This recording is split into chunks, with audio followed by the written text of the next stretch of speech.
Jai Hind Defense aspirants, welcome back to my channel SSP Success. For any query regarding AFSP and SSP, kindly join SSP Success Telegram channel whose link is given in the description box. And for more updates regarding SSP, subscribe to our YouTube channel. So guys, today's topic is about the rising sun in India-Japan relation.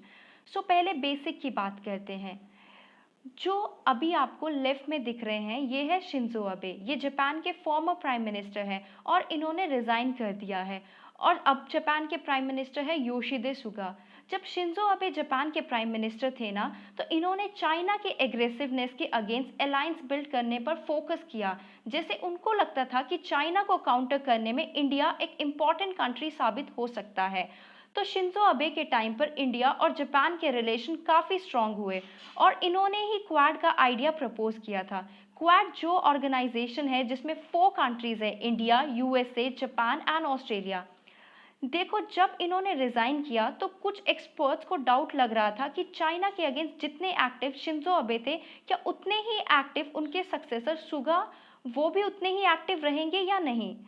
तो अभी क्या हुआ है कि अभी के prime minister हैं वो यूएसए में विजिट पे गए थे और यूएसए में जब उनकी मीटिंग यूएसए के प्रेसिडेंट बाइडेन से हुई और जिन बातों पर फोकस किया गया उससे यह पता चलता है कि सुगा भी शिंजो अबे की तरह चाइना के अगेंस्ट काफ़ी एक्टिव रहेंगे। तो जो उनकी बातचीत हुई यूएसए में बाइडेन से, उससे हमें यह पता लगा सकते हैं कि इंडिया और जापान के रिलेशनशिप आगे जाके कैसे होने वाले हैं। जैसे बाइडेन और सुगा दोनों ने मुलाकात की और यह डिसाइड किया दोनों कंट्रीज मिलके काम करती रहेगी so that South China Sea, East China Sea, वहां पर जो चाइना की यूनिलेटरल एग्रेसिवनेस है उसको काउंटर किया जा सके, इंडो पैसिफिक रीजन में फ्रीडम ऑफ नेविगेशन को इंश्योर किया जा सके और जो इमर्जिंग टेक्नोलॉजीज है जैसे 5G, क्वांटम टेक्नोलॉजी, जिसमें चाइना अपनी डोमिनेंस एस्टैब्लिश करना चाहता है, दोनों कंट्रीज ने मिलकर डिसाइड किया है कि हम इन न्यू इमर्जिंग टेक्नोलॉजीज में इन्वेस्ट करेंगे और चाइना का सामना करेंगे। इसके साथ साथ दोनों कंट्रीज ने डिसाइड किया कि चाइना पर प्रेशर डालते रहेंगे so that China IPR rights की रिस्पेक्ट करे। IPR means intellectual property rights. और चाइना कई बार अपनी करेंसी को डीवैल्यू करता रहता है ताकि उनका एक्सपोर्ट बूस्ट किया जा सके। ऐसा करना चाइना बंद करे, इसलिए भी प्रेशर डाला जाएगा चाइना के ऊपर। मतलब कहना ये है कि दोनों लीडर्स ने यह डिसाइड किया है कि मिलके चाइना के एग्रेसिवनेस को दबाया जाएगा। तो ये था बैकग्राउंड जो हमने डिस्कस कर लिया है। क्योंकि अब देखो कोविड की सिचुएशन है, तो कोविड की सिचुएशन जैसे ही बेटर हो जाएगी तो जापान के प्राइम मिनिस्टर इंडिया में विजिट पर आएंगे और उनकी विजिट कैसे होगी अब उस पर हम डिस्कशन करेंगे। तो इंडिया और जापान के रिलेशन सुगा के टाइम पर कैसे इवॉल्व हो सकते हैं, अब इसके बारे में बात करते हैं। तो इसके बाद आर्टिकल में कहा जाता है जब सुगा विजिट करेंगे तो मेनली 5 इश्यूज पर डिस्कशन होगी। ओके, तो पहले इशू की हम बात कर लेते हैं।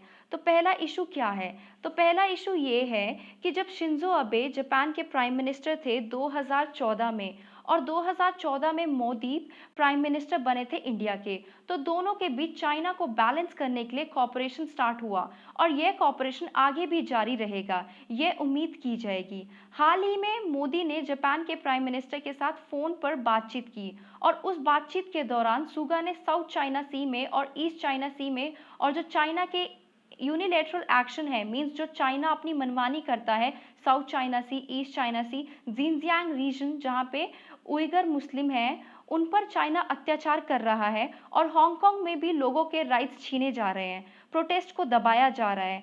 उन सब इश्यूज पर सुगा ने कंसर्न्स रेज किए और इंडिया में भी गलवान वैली इंसिडेंट के बाद जो पब्लिक ओपिनियन है वो काफ़ी नेगेटिव हो चुका है चाइना के अगेंस्ट।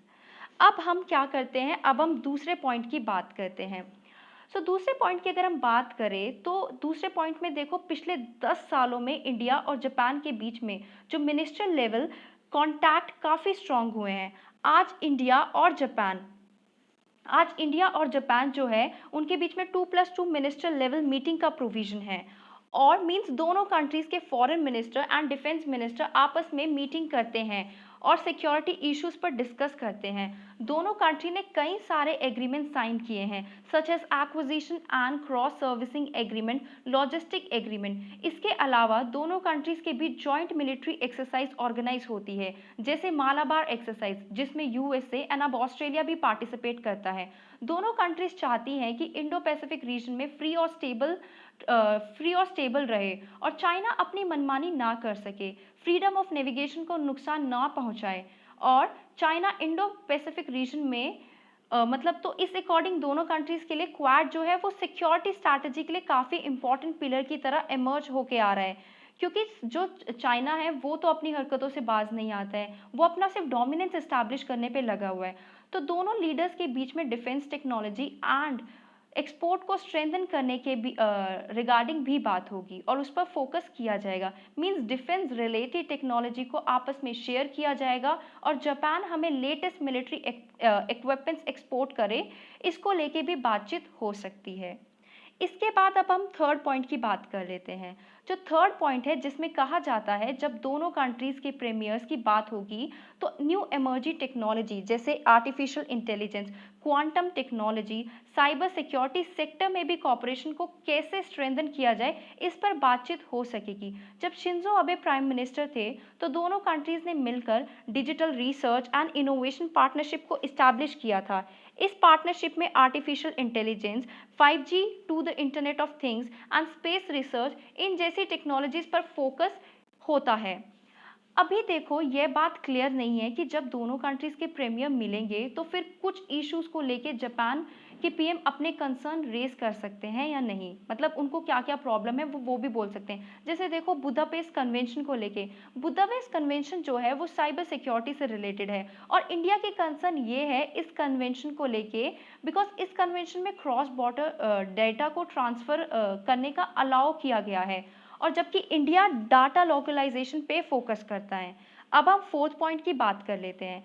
तो fourth point is about economic ties and infrastructure development. देखो जापान ने लास्ट 20 ईयर्स में इंडिया में $34 बिलियन इन्वेस्ट किए हैं, लेकिन इसके बावजूद जापान इंडिया का 12th लार्जेस्ट ट्रेडिंग पार्टनर है।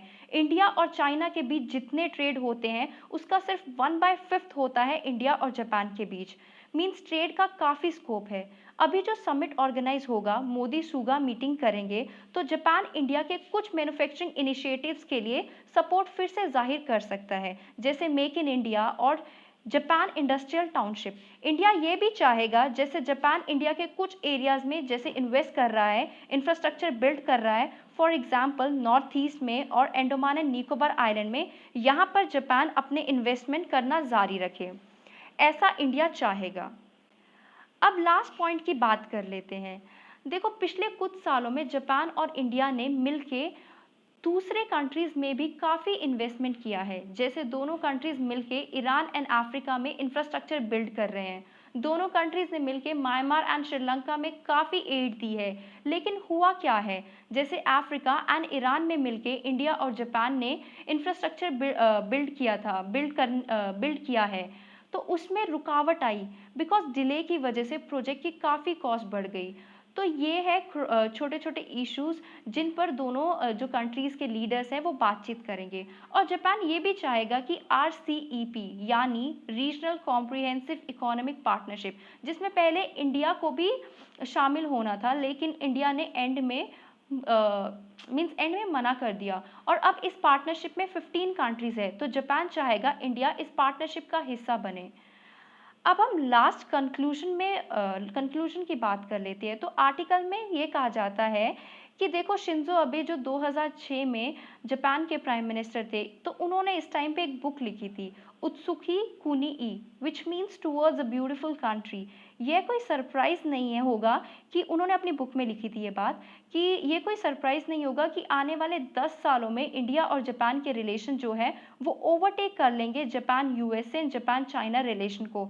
तो अब योशिडे सुगे के टाइम पर इस ड्रीम को रियलिटी में कन्वर्ट करने का टाइम आ गया है और इंडिया को बिलीव करना चाहिए कि ये ड्रीम अब रियलिटी बनेगा। So guys, that was all. Do like, share and subscribe our YouTube channel SSP Success. Thank you guys. Bye bye. Take care.